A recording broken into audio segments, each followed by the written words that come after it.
Welcome to the Study Abroad podcast. Today, we're diving into one of the most popular study destinations, New Zealand. If you're a student from Bangladesh, Nepal, Vietnam, or India, and you're considering studying abroad, New Zealand offers some amazing opportunities. You're tuning in to The Deep Dive. Today, we're tackling something really important for probably many of you listening.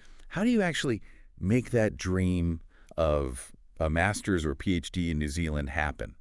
Especially, the money side of things. Right. The financial aspect is always huge. Exactly. Well, And we know a lot of you are tuning in from Bangladesh, Nepal, India, and Pakistan, thinking hard about postgraduate study options. it's a big decision. Totally.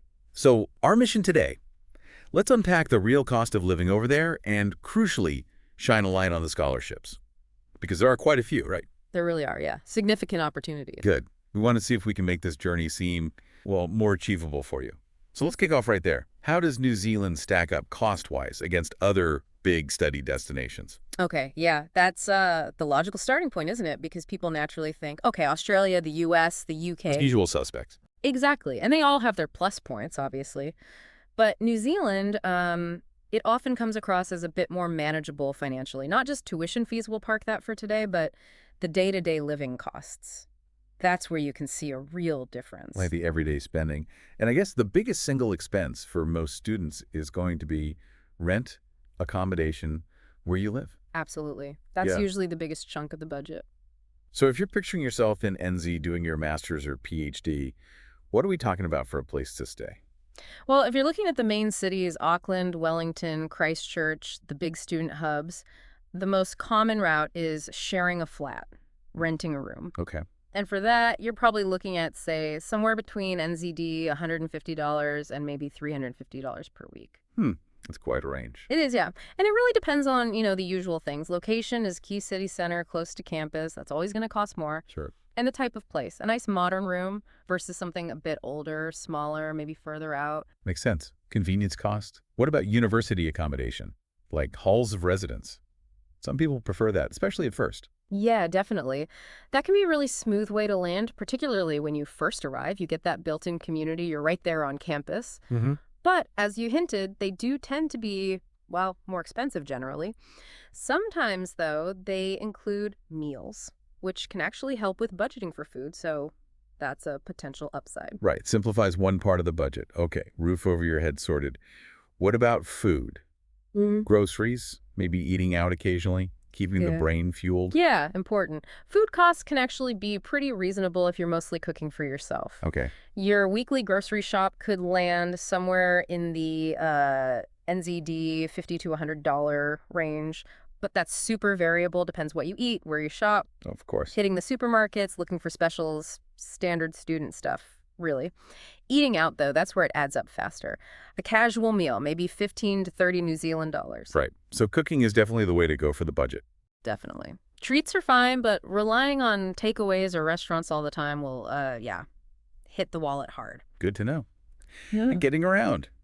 Hopping on a bus, maybe. Yeah. What are the transport costs like in the cities? Public transport's generally pretty decent in the main centers. Auckland, Wellington, you're probably looking at about NZD $100 to $150 for a monthly bus pass. Right. Worth checking for student discounts, too. They often have them. And an interesting thing, cycling is really taking off. Oh, yeah. Yeah, lots of cities are getting more bike-friendly, so grabbing a secondhand bike could be a super cheap way to get around. Plus, good exercise. Nice one. Commute and workout rolled into one. Yeah. Okay, let's zoom out again. You said earlier NZ tends to be a bit easier on the pocket than Australia, the US, the UK. Can we put some rough comparisons on that? Sure, let's try. If you look at Australia, especially Sydney or Melbourne, accommodation is often, noticeably higher. Right. You could easily be paying AUD $400, maybe even $500 a week for a room in some areas. That's potentially, 20-30% more than similar places in NZ at the top end. Wow. Okay. Big difference. Then the U.S. major cities, particularly coasts, New York, California costs, can be significantly higher across the board. Rent alone might be USD $800 to $1,500 a month. Ooh. And that's before food, transport, everything else, which also tend to be pricier than in New Zealand. Gotcha. And the UK. UK varies a lot by region, obviously, but London and the big uni towns are expensive. Accommodation, maybe GBP 450 to 600 pounds a month, plus generally high living costs overall. Hmm. So yeah, when you sort of add it all up, New Zealand often looks like a more financially viable path for postgraduate students, like many of our listeners. Okay, that really helps clarify things. Yeah. So knowing it's potentially more affordable, I bet many listeners from Bangladesh, Nepal, India, Pakistan are now thinking, okay, how can I make it even more affordable? Exactly. And that leads us nicely into scholarships.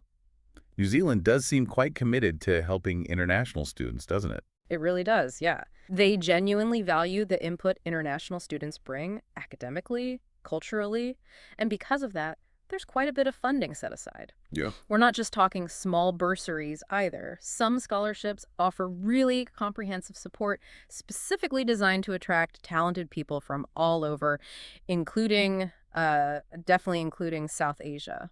That's brilliant news. So let's get specific. For our listeners targeting a master's or PhD, coming from Bangladesh, Nepal, India, Pakistan, what are the main scholarship programs they should know about?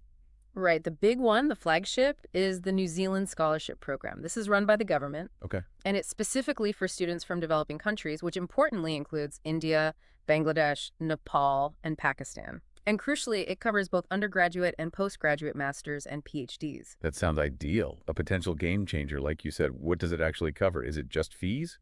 No, it's much Yeah. more than that, which is why it's so sought after. It generally covers your full tuition fee, a massive cost right there. Shoot. Plus a regular living allowance, a stipend to help with your rent, food, day-to-day costs. Wow.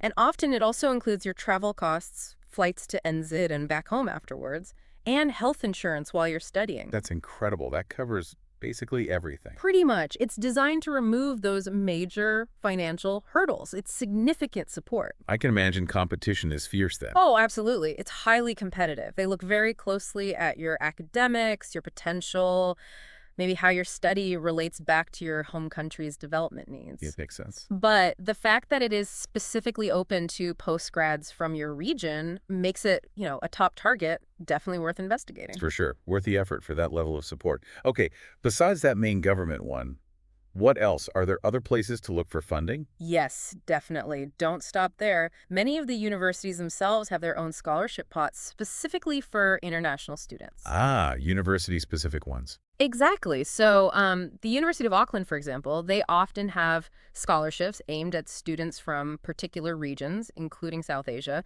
for both undergrad and postgrad. Example. University of Otago, too. They're known for scholarships based on academic merit for international students. The key thing is you really need to go to the individual university websites. Right. Directly to them. Yeah. That's where you'll find the latest info, the specific criteria, how to apply for their awards. It varies quite a bit. Makes perfect sense. Yeah.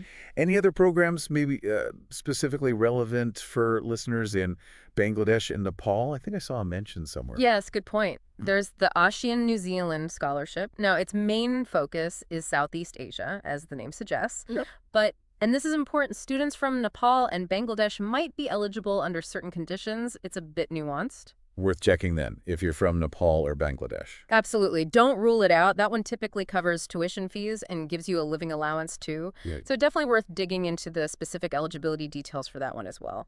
Okay, fantastic. So the money's potentially out there, but applying for scholarships, it can feel like a whole job in itself sometimes, can it?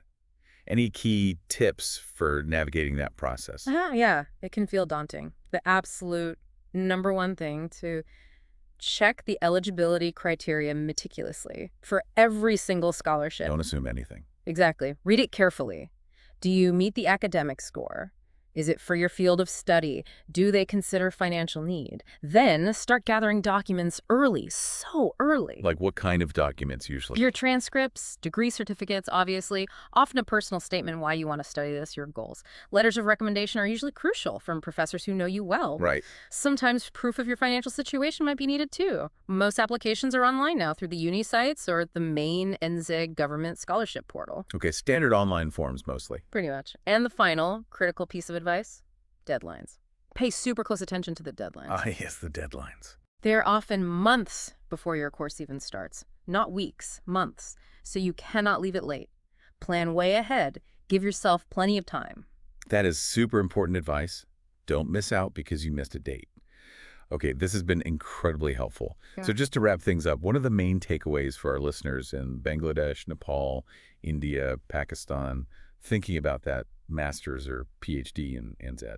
I'd say two main things. First, New Zealand generally is more affordable on a day-to-day basis compared to places like Australia, the US, the UK. But you still need to plan your finances carefully, obviously. Hmm. Second, and perhaps more importantly, there are significant scholarship opportunities available, especially that big New Zealand scholarship program, which is directly open to talented students from your region. And the university ones, maybe. And the university ones, absolutely, and maybe the ASEAN one for some. Mm, These can dramatically cut down the costs, making postgraduate study truly accessible. exactly.